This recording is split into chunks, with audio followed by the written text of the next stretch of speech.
Hello everyone, मी नरेंद्र मोहन कोचकर तुमचं सर्वांचं स्वागत करतो। आज आपण इनपुट आउटपुट हा चॅप्टर बघणार आहोत आणि लक्षात ठेवा, इनपुट आउटपुट चॅप्टर खूप महत्त्वाचा आहे। जे TCS IBPC एक्झाम देत आहेत तर लक्षात ठेवा की हा चॅप्टर हा येतो ठीक आहे। त्यामुळे हा चॅप्टरची आपण काही सिरीज करणार आहे, तर तुम्ही पूर्ण सिरीज बघा। याच्यामध्ये बेसिक पासून ॲडव्हान्सपर्यंत आपण सगळे हळूहळू एक चॅप्टर कव्हर करणार आहोत, ठीक आहे। आता पुढे बघा। आता तर याच्यामध्ये जर बघितलं तर याच्यामध्ये 3 टाइप्स ऑफ क्वेश्चन असतात, ठीक आहे। किती असतात? 3 टाइप्स ऑफ क्वेश्चन असतात। त्याच्यामध्ये पहिलं बेस्ड ऑन सेटिंग, म्हणजे आपले जे सेटिंग्स पोझिशन्स असतात त्या पोझिशन आपण चेंज करून ते। त्याच्यानंतर लॉजिकल ऑपरेशन्स असतात, काही लॉजिकल ऑपरेशन त्यांनी केलेले असतात आणि त्याच्यानंतर एक न्यू पॅटर्न बॉक्स मेथड आहे। एवढी म्हणजे हे 3 टाइप्स ऑफ तुम्हाला काय दिसतील, प्रश्नाचे पॅटर्न्स दिसतील, हे लक्षात ठेवा। पण मोस्ट ऑफ दी फोकसफुली लक्षात ठेवा की जर मेन्स असेल तर थोडंसं न्यू पॅटर्न बघायला मिळतं। आणि जर बेसिक पॅटर्न जर बघितला की जर प्री लेवलला एखादा प्रश्न विचारायचा असेल तर शिफ्टिंग जे बेस्ट क्वेश्चन असतात ते क्वेश्चन्स येतात, ठीक आहे। अशा पद्धतीने आपले टाइप्स ऑफ क्वेश्चन्स असतील, ठीक आहे। आता थोडंसं बेसिक इन्फॉर्मेशन देतो जे नवीन विद्यार्थी आहेत त्यांच्यासाठी। तर लक्षात ठेवा, इनपुट आणि प्रोसेस आणि आउटपुट हा थोडासा आपला कॉम्प्युटरचा बेस आहे। पण लक्षात ठेवा की एखादं आपल्याला काय असणार की इनपुट दिलेलं असणार आहे, त्याच्यावरती काही ना काहीतरी प्रोसेस झालेली असणार आहे आणि त्याच्यानंतर आउटपुट काय असेल, हे आउटपुट काय तर निघतं। तर आपल्याला काय करायचं आहे की एखादी जे इनपुट दिले त्याच्यावरती काय प्रोसेस झाली हे काय करायचं, आपल्याला फाइंड आउट करायचे। काय प्रोसेस झाली हे काय करायचं आहे, फाइंड आउट करायचे। आणि त्याच्यानंतर मग आपल्याला जे काही दिलेलं असतं त्याचं आउटपुट आपल्याला काय करायचं आहे, फाइंड आउट करायचं असतं। ह्या पद्धतीने थोडासा प्रश्न असतो, हे लक्षात ठेवा। आता ॲज अन एक्झाम्पल एक छोटंसं एक्झाम्पल दिले समजण्यासाठी। तर त्याच्यात लक्षात ठेवा की हे एक्झाम्पल आहे, त्याच्यामध्ये काय झालंय की एक इनपुट दिले, त्याच्यानंतर काही स्टेप्स दिल्यात, स्टेप 1, 2 आणि हे सांगितलंय की तिसरी जी स्टेप आहे ती काय तुमची लास्ट स्टेप, ठीक आहे। तिसरी स्टेप आहे ही लास्ट स्टेप आहे। आणि हा प्रश्न सोडवत असताना लक्षात ठेवा सगळ्यात पहिल्यांदा काय करायचं आहे की शेवटची स्टेप बघायची। आता शेवटच्या स्टेपमध्ये जर बघितलं तर काय दिसतंय, ABCDE म्हणजे ABCD फॉर्मॅटमध्ये आपल्याला काय करतंय दिसतंय। म्हणजे काय असणार आहे की A to Z च्या फॉर्मॅटमध्ये हे काय झालंय लिहिलेलं आहे। A to Z च्या फॉर्मॅटमध्ये काय झालंय लिहिलेलं आहे। म्हणजे आपल्याला हे A to Z च्या फॉर्मॅटमध्ये अरेंज करायचं आहे। आणि त्याच्यानंतर मग लक्षात ठेवा स्टेप 1 आणि स्टेप 2 बघायचं, हे लक्षात ठेवा। म्हणजे कधीही इनपुट आउटपुटचा जर तुम्ही प्रश्न बघितला तर तुम्हाला काय करायचं आहे की सगळ्यात पहिल्यांदा जे काय दिलंय ती शेवटची स्टेप बघा, शेवटच्या स्टेपमध्ये काय येतंय आणि त्याच्यानंतर मग पहिली स्टेप आणि दुसरी स्टेप। हे कशासाठी की आपल्याला प्रोसेस कशी करायची हे कळण्यासाठी, ठीक आहे। आता जर सगळ्यात इनपुट जर बघितलं, इनपुटमध्ये काय DEB AC असं काहीतरी इन्फॉर्मेशन दिलेली आहे। त्याच्यानंतर पहिल्या स्टेपमध्ये बघितलं तर कुठेतरी A आलाय, राईट, आणि दुसरी स्टेप बघितलंय कुठेतरी B आलाय। म्हणजे काय की लक्षात ठेवा की ह्याच्यामध्ये तुम्हाला करत असताना थोडीशी आयडिया येते की आपल्याला जे काही दिली इन्फॉर्मेशन ती कशी फॉर्मॅट जो होता तो कसा होता, DEBAC अशा फॉर्मॅटमध्ये होता। त्याच्यानंतर मग त्यांनी काय केलं की सगळ्यात पहिल्यांदा काय घेतलाय, A घेतलाय। काय घेतलाय, A घेतलाय। बाकी जर बघितलं तर D, E, B आणि C जसं आहे असं पुढे कंटिन्यू केलं पहिल्या स्टेपला। सेकंड स्टेपला जर बघितलं तर सेकंड स्टेपला काय झालंय की परत बघितलं की A आहे तसंच पहिल्यांदा घेतलाय, त्याच्यानंतर जो B होता तो घेतलाय, बाकी D, E, C आहे असं, ठीक आहे। म्हणजे ह्याच्यातून मला समजतं काय की जेव्हा इनपुट आउटपुट हा चॅप्टर मी जेव्हा सॉल्व्ह करायला घेतो तर त्याच्यामध्ये मला पहिल्यांदा काय बघायचं आहे, तुमचं जे काय शेवटची स्टेप काय येते ते बघायचं आहे। शेवटची स्टेप आल्यानंतर त्याच्यामध्ये पहिली स्टेप जर बघितली तर पहिल्या स्टेपमध्ये काय आलंय हे बघायचं आहे आणि दुसऱ्या स्टेपमध्ये काय आलं हे बघायचं आहे, ठीक आहे। अशा पद्धतीने जेव्हा आपण एक्झाम्पल सॉल्व्ह करू तेव्हा इझी वेने आपण इनपुट आउटपुटचा प्रश्न सॉल्व्ह करू शकतो। आता पुढे जर बघितलं तर आपल्याला सेम ॲज काय दिले, हे काय इनपुट दिले म्हणजे I, H, E, F, E आणि G। आणि मग आपल्याला काय करायचं आहे की हे आपल्याला काय करायचं आहे तर अरेंज करायचं आहे।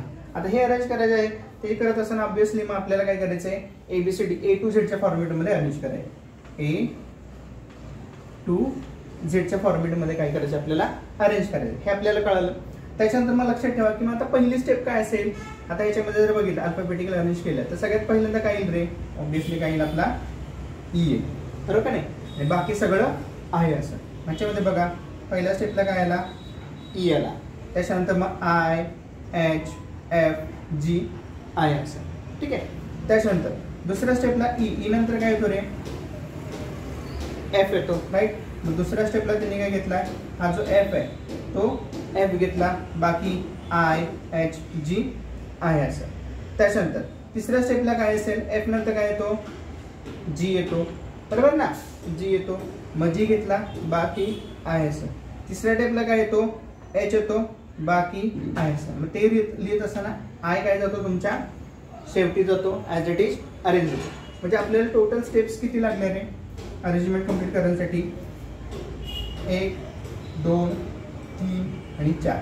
म्हणजे टोटल स्टेप्स किती लागल्या, 4. म्हणजे हे ओव्हरऑल एक्झाम्पल सॉल्व्ह करण्यासाठी आपल्याला 4 स्टेप्स लागतील. अशा पद्धतीने इझी वेनी इनपुट आउटपुट जे काही एक्झाम्पल येतील ते एक्झाम्पल आपल्याला काय करायचं आहे, सॉल्व्ह करायचे आहे. म्हणजे फक्त पॉईंट लक्षात ठेवा, मी सांगतोय तेवढं लक्षात ठेवा की शेवटची स्टेप बघायची, पहिली स्टेप बघायची आणि दुसरी स्टेप बघायची, आणि आपल्याला जे काही इनपुट जे सॉल्व्ह करण्यासाठी दिले त्या इनपुटमध्ये ती इन्फॉर्मेशन फक्त टाकायची आणि ते एक्झाम्पल सॉल्व्ह करायचे आहे. हे एक्झाम्पल जर बघितलं तर 5 मार्काला 5 ते 4 मार्काला हे 100% येतच. त्यामुळं इनपुट आउटपुट चॅप्टर खूप महत्त्वाचं आहे. आपण इझी वेनी बघत जाणार आहोत. ठीक आहे. आता पुढे बघ, आता हे एक्झाम्पल दिले, ठीक आहे, आणि हे एक्झाम्पल आपल्याला सॉल्व्ह करायचं. आता सेल्फ सॉल्व्ह करत असताना सेम मेथड तुम्हाला काय बघायचं आहे, सगळ्यात शेवटची स्टेप बघायची. आता सगळ्यात शेवटच्या स्टेप जर बघितली त्याच्यामध्ये बघा 21 आहे, 23 आहे, 39 आहे, 45 आहे, 48 आहे, 56 आहे आणि 65 आहे. म्हणजे काय की एक काय झाले, वाढत गेले. मध्ये चढत्या क्रमाने कसं झाले, त्याच्यामध्ये अरेंजमेंट झाली. म्हणजे अशा पद्धतीने आपल्याला कळून जातं की चढत्या क्रमाने आपल्याला अरेंजमेंट करायची. त्याच्यानंतर जर स्टेप पहिली बघितली, पहिला स्टेप त्याच्यामध्ये काय झालाय, 21 आलाय, त्याच्यानंतर 23 आलाय, नंतर 65 आलाय. म्हणजे मला कळतंय की 21 इथून 21 आला, त्याच्यानंतर मग 23 आणि मग बाकी पुढं ॲडजस्ट झालं. त्याच्यानंतर अजून जरा पुढे थोडंसं पुढे जाऊन बघायचं की सेकंड स्टेपमध्ये काय झालंय, 21 आलाय, 23 आलाय आणि 29 आलाय. ठीक आहे. आणि बाकी नंतर मग जसं 65 48 वगैरे ॲज इट इज. म्हणजे मला ह्याच्यातून कळालं की शेवटची स्टेप जर बघितली त्याच्यामुळे काय हे जे अरेंजमेंट करायचं आहे ते कसं करायचं आहे, चढत्या क्रमाने काय करायचं आहे, अरेंजमेंट करायचं. आणि त्याच्यानंतर पहिल्या स्टेपमध्ये जर बघितलं तर पहिल्या स्टेपमध्ये सगळ्यात जो लोएस्ट नंबर आहे तो सगळ्यात लोएस्ट नंबर घेतला आणि त्याच्यानंतर मग बाकी आहे असं. सेकंड स्टेपला सेकंड लोएस्ट नंबर घेतला, बाकी आहे असतं. आता लक्षात ठेवा हा 23 हा ॲज इट इज अरेंज झालेला आहे. ह्याच्यासाठी वेगळी स्टेप करायची का, तर नाही. लक्षात ठेवा ह्याच्यासाठी वेगळी स्टेप करायची नाही, बाकी आहे असं कंटिन्यू करायचं. ठीक आहे. आता ह्याच्यामध्ये आपल्याला काय झालं, एक इनपुट दिलंय आणि हे इनपुट आपल्याला काय करायचं आहे, सॉल्व्ह करायचं आहे. आणि ह्याच्यावरून मग काही क्वेश्चन्स असतील ते क्वेश्चन्स आपल्याला सॉल्व्ह करायचे आहे. आता आपल्याला हे इनपुट सॉल्व्ह करायचं आहे.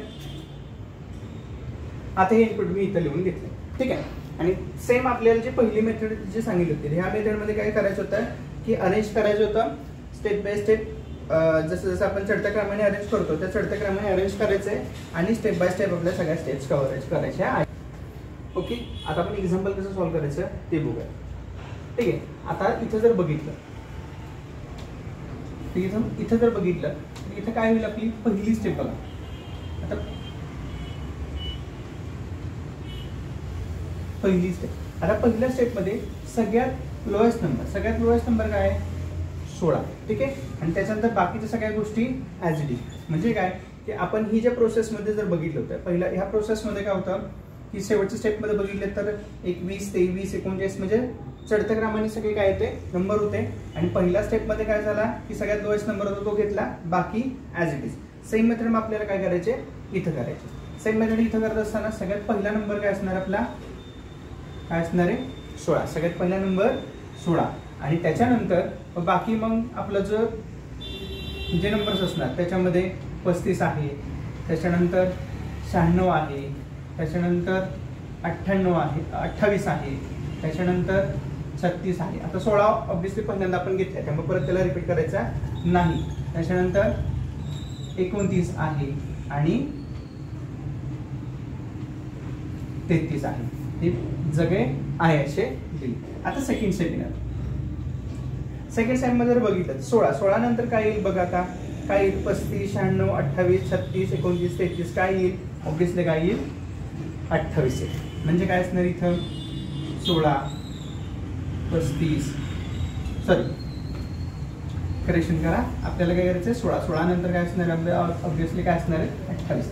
त्यामुळे 28 लिहायचं असणार आहे 28. त्याच्यानंतर मग 35. त्याच्यानंतर काय असणार आहे 96. त्याच्यानंतर काय असणार आहे 28 आपण घेतला आहे त्यामुळे परत रिपीट करायचं नाही. 36. त्याच्यानंतर 29. त्याच्यानंतर 33. ओके. आता पुढे काय असणार आहे आपली थर्ड स्टेप. थर्ड स्टेपला काय असणार आहे 16 28 झाले. 28 नंतर काय येणार आहे ऑब्विसली आपला 29 येणार. म्हणजे काय असणार आहे 16 28 त्याच्यानंतर आपला 29 बाकी आहे असे. म्हणजे काय असणार आहे 35 96 36 आणि शेवटी 33. आता परत 34 स्टेप. चौथ्या स्टेपला आपला काय येणार आहे बघा 16 28 29 इथपर्यंत आपण पोहोचलो. 29 नंतर ऑब्विसली काय येणार आपला 33 बरोबर ना. सगळ्यात लोएस्ट नंबर काय आहे 33. म्हणजे काय असणार इथला आपला 33. त्याच्यानंतर 35 त्याच्यानंतर 36 त्याच्यानंतर सॉरी 33 आला 35 96 इथे काय असणार आपला 96. चुका करायची नाही लक्षात ठेवा. 96 35 96 त्याच्यानंतर शेवटी काय आहे 36. ओके. आता फिफ्थ नंबरला काय येणार आहे बघा इथं 16 28 29 33. आपण कुठपर्यंत पोहोचलोय 33 पर्यंत पोहोचलोय. 33 मध्ये त्याच्यानंतर काय आहे 35 ऑलरेडी ऍडजस्ट आहे त्याच्यापेक्षा वेगळी स्टेप तयारी करायची नाही. 35 ॲज इट इज घ्यायचा. 35 नंतर काय येणार ऑब्विसली 36. मग काय याला ह्याच्यासाठी आपण 35 नंतर काय घेतला 36 आणि 36 नंतर मग 96 आपला काय झाला ऍडजस्ट झाला. 96 काय झाला ऍडजस्ट झाला. म्हणजे आपल्या टोटल स्टेप्स किती झाल्या 5. आणि ह्याच्यावरून मग आपल्याला काय करायचे एक्झाम्पल सॉल्व्ह करायचे आहे. ठीक आहे. गडबड करायचं नाही. इझी सॉल्व्ह करायचं पटकन सॉल्व्ह करा. ठीक आहे. How many step will we take to complete the rearrangement. आता आपल्याला किती अरेंजमेंट स्टेप कम्प्लीट करण्यासाठी अरेंजमेंट लागल्या 5. सो ऑब्विसली ह्याचा आन्सर काय असणार आहे आपलं 5. ठीक आहे. अशा पद्धतीने एक आज बेसिक आपण सेशन घेतलंय. त्याच्यामध्ये मी तुम्हाला प्रोसेस कशी करायची एक्झाम्पल कसं सॉल्व्ह करायचं हे तुम्हाला सांगायचा प्रयत्न केला. ठीक आहे. आता त्याच्यामध्ये मी ऑलरेडी सांगितले पॉईंट्स लक्षात ठेवा. एक्झाम्पल जर इनपुट आउटपुटचं जेव्हा एक्झाम्पल येतं त्यावेळेस पॉईंट्स हे लक्षात ठेवा. सगळ्यात महत्त्वाचं सगळ्यात IMP पॉईंट की पहिल्यांदा ऑब्झर्व करा. इनपुट आणि नंबर्स आणि वर्ड्स काय करायचे ऑब्झर्व करायचं आहे. आणि त्याच्यानंतर सगळ्यात पहिल्यांदा काय बघायचे लास्ट स्टेप बघायचे. सगळ्यात पहिल्यांदा काय बघायचे लास्ट स्टेप बघायचे. आणि लास्ट स्टेप बघितल्यानंतर काय बघायचे लास्ट स्टेप. आणि लास्ट स्टेप बघितल्यानंतर मग तुमची पहिली स्टेप आणि सेकंड स्टेप. ठीक आहे. पहिली स्टेप आणि सेकंड स्टेप. एक्स्ट्रीम केसला मग थर्ड स्टेप बघायला लागली तर बघा किंवा पहिल्या स्टेप आणि सेकंड स्टेपमध्ये तुम्हाला क्लिअर होईल की आपल्याला काय चेंजेस करायचे आहेत आपल्याला काय बदल करायचे जेणेकरून आपल्याला एक्झाम्पल सॉल्व्ह करताना इझी होणार आहे. अशा पद्धतीने आपण आज सेशन बघितले. भेटूया पुढील व्हिडिओमध्ये. थँक्यू.